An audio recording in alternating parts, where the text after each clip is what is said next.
जय हिंद बच्चों मैं अजय कुमार वाराणसी उत्तर प्रदेश से आपके अपने चैनल नव शिक्षण पे स्वागत करता हूं। बच्चों आज के इस महत्वपूर्ण वीडियो में मैं आपको जीके के इंपॉर्टेंट प्रश्न करंट अफेयर्स के साथ यानी कि जो कि लेटेस्ट करंट अफेयर्स से रिलेटेड भी प्रश्न आपको मैं दिखाऊंगा। काफ़ी बच्चों की कुछ टॉपिक्स पे डिमांड थी, इसलिए मैं ये वीडियो बना रहा हूँ। इसके पहले बच्चों यह मैं आपको दिखाना चाहूँगा।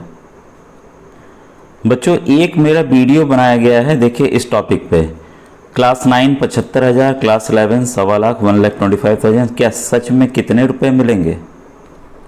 बच्चों कई बच्चों ने इसको देखा भी है, लेकिन बच्चों ये असलियत है, ठीक है। तो इस वीडियो में मैंने ये बताया क्योंकि कई मैं यूट्यूब पर देख रहा हूँ, कई लोग बता रहे हैं कि आपके 75,000 अपने, जो क्लास 9 के बच्चे हैं उनके 75,000 अपने, 11th वालों को बताया जा रहा है कि आपके 1,25,00,000 रुपये अपने, 1.25 लाख अपने। तो ये बच्चों ये सच्चाई नहीं है, ये सभी बच्चों को नहीं मिलेगा, ठीक है। तो आपसे रिक्वेस्ट है इस वीडियो को जाके प्लेलिस्ट में देखिए। कैसे देखना मैं बता दे रहा हूँ, क्योंकि बच्चों जो भी असली जो बच्चे मुझसे जुड़े हैं उनको पता है मैं कभी भी चीज़ों को गलत नहीं बताता हूँ। मैं एक गवर्नमेंट टीचर हूँ, सब चीज़ें बच्चों एक्चुअल बताता हूँ। और दूसरी बात ये कि जो जेन्युइन चीज़ें रहती हैं उसी की मैं जानकारी देता हूँ, क्योंकि मेरा ध्येय नहीं है कि मेरा वीडियो चले, ठीक है। अब ये देखिए, क्योंकि किसी वीडियो में देखिए 1,000 के ज़्यादा वीडियो है मेरे बच्चों, देखिए 1K वीडियोस हैं। मैं किसी भी वीडियो में लाइक या सब्सक्राइब के लिए आपको कहता ही नहीं हूँ, किसी भी वीडियो में मैंने कहता हूँ। ये आप लोग का प्यार है, बड़प्पन है कि आप अपने आप से लाइक करते हैं और सब्सक्राइब करते हैं। आप क्या करेंगे, इन वीडियोज़ में आ जाएंगे, ठीक है। तो वीडियोज़ में आ जाइए, फिर नीचे की तरफ जाइए, लेटेस्ट में ही आपको ये दिख जाएगा। तो जैसे आप नीचे की तरफ जाएंगे तो ये बच्चों देखिए पहली बार परीक्षा हुई थी, अभी जो नए लोग बना रहे हैं तो उनको इसकी जानकारी ही नहीं है कि कैसे आते। मैं तो पिछले 1 साल से PMSSB के वीडियोस को बना रहा हूँ, ठीक है।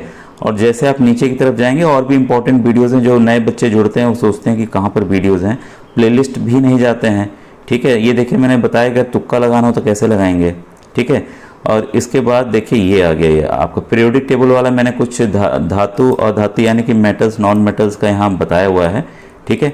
इसी टॉपिक के नीचे ये वाला वीडियो है बच्चों, ठीक है। तो आप इसको, आपसे रिक्वेस्ट है इसको पूरा देखिए, लेकिन इसको देख करके मायूस आपको नहीं होना है, क्योंकि आपको एग्ज़ाम देना है बच्चों। एग्ज़ाम फाइटिंग वाले बच्चे होते हैं, एग्ज़ाम देने से उनको मतलब होता है पैसे क्या होंगे क्या नहीं होंगे बात की बात है, एग्ज़ाम आपको ज़रूर देना है बच्चों। मैं 1 लाइनर के लिए सोच रहा था कि, लेकिन मैं सोचा ऑप्शंस दे दूं ताकि आपका कन्फ्यूज़न बना रहे, और मैं यहाँ पे उत्तर भी आपको दिखता रहेगा। पहला क्वेश्चन है, नए संसद भवन का निर्माण किस कंपनी ने किया। तो ये बच्चों टाटा प्रोजेक्ट्स लिमिटेड ने किया, यानी कि जो टाटा वाली कंपनी है उसने किया।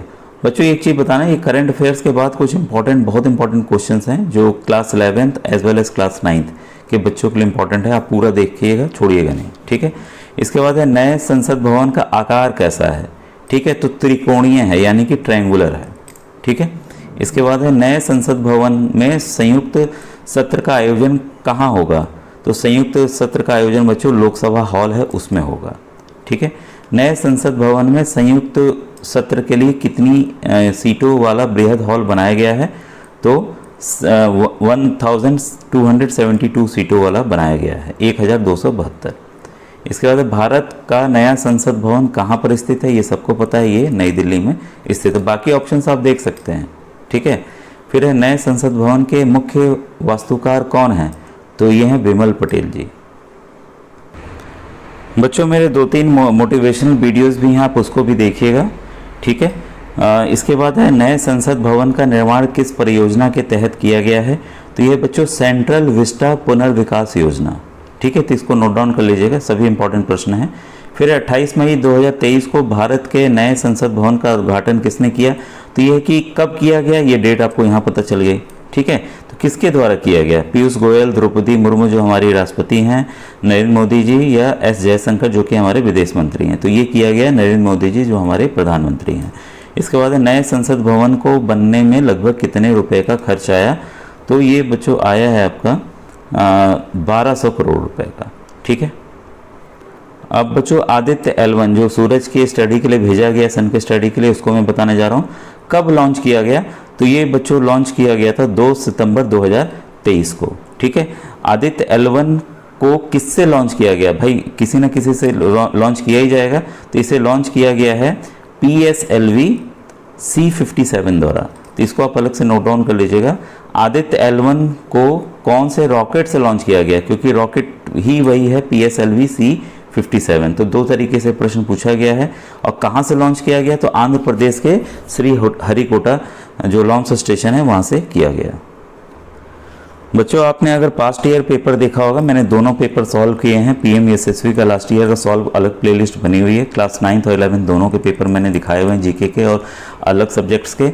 और साथ ही साथ NTA जो दोनों एग्जाम्स को लेता है, एक तो PMSSV लेता है, दूसरा श्रेष्ठा लेता है। तो श्रेष्ठा का भी मैंने बच्चों पेपर सॉल्व किया हुआ है। तो श्रेष्ठा का बल्कि 2022 और इस ईयर 2023 का भी है। तो इन दोनों पेपर्स को आप जरूर देख लीजिएगा, स्टडी कर लीजिएगा, क्योंकि इसके मुझे लगता है श्रेष्ठा के कुछ प्रश्न PMSSV में इस बार आपके आएंगे, चाहे आप 9th के हो 11th के। दोनों पेपर मैंने दिखाया हुआ है, तो आपको प्लेलिस्ट में जाकर देखना होगा। और इसके आपने स्टडी किया होगा तो जीके में आपके साइंस के भी कुछ क्वेश्चंस आते हैं और सोशल SST के भी आते हैं, सामाजिक विज्ञान के भी कुछ प्रश्न आते हैं। तो उसी के तहत ये मैं प्रश्नों को आपको बताने जा रहा हूँ, ठीक है। तो ये 1 लाइनर पॉइंट है जिससे कि प्रश्न बनते हैं बच्चों, ठीक है। तो पहला आपके सामने है, ताप के बढ़ने से गैसों की सयानता बढ़ती है तथा द्रव्यों की सयानता घटती है, ठीक है। रेडियो एक्टिविटी की इकाई जो है बैक्यूलर है, ठीक है। फिर है पृष्ठीय तनाव के प्रभाव से ही 2 धातुओं को सोल्डरिंग किया जाता है। तो देखिए 2 धातुओं को टीवी में या मोबाइल में जो तारों को जोड़ा जाता है, सोल्डरिंग किया जाता है, उसके पीछे जो कारण है वो है सरफेस टेंशन का।